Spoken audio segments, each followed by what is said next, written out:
So ayun nga mga kaibigan ko, oh my god. Medyo padilim na ng padilim na mga kaibigan ko. And kailangan na rin talaga. Yung alokbati pala natin dito mga kaibigan ko, sobrang dami nating alokbati dito. Ayan. Ayan.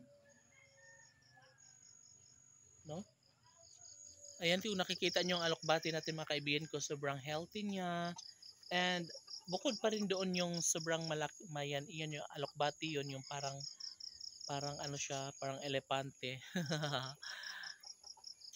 Maraming alokbati dito mga kaibigan ko. And of course, kung gusto rin natin kumain ng dahon ng kamote tops or um, ayan, talbos ng kamote, ayan. Sobrang napakadami dito mga kaibigan ko. Yung iba nga kinakain na lamang ng alaga nating si Bingkay, no? Sobrang paborito yun ni Bingkay mga kaibigan ko. Ang kapal-kapal niyan dito nung mga nakaraan, noong bago pa lang si Bingkay dito mga kaibigan ko ay sobrang kapal dito. And yes, ngayon ay nakakalbo na ang dito na area kasi nga araw-araw siyang kumain dyan, araw-araw namin nilalagay dyan kasi nga para maging malinis naman dito ng area namin para walang gumagapang na kung anik-anik, no? So sobrang ang galing-galing talaga ni Bingkay kasi sinasaid niya talaga, inuubos niya ang dahon ng talbos ng kamote. Tumutubo na nga lang siya ngayon mga kaibigan ko dahil nga doon na lang namin siya palaging nilalagay doon sa taas. Yung marami naman doong mga kamuting kahoy, kalibre.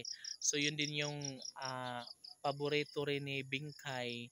Yun yung paborito ni Bingkay. Aside sa kamuti tops, ay gustong gusto rin ni Bingkay ng kalibre or yung punong kahoy. Punong kahoy? Kamuting kahoy. Sobrang sarap na sarap dun mga kaibigan ko si Bingkay. And sana nga ay tumubo na dito lahat ang mga dahon ng talbos ng kamote para hindi na siya mahirapan din doon.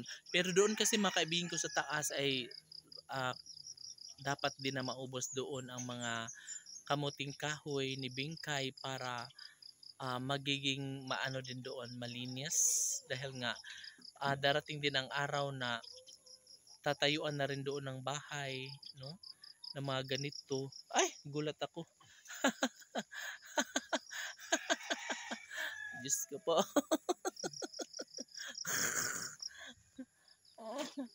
May tao pala dito.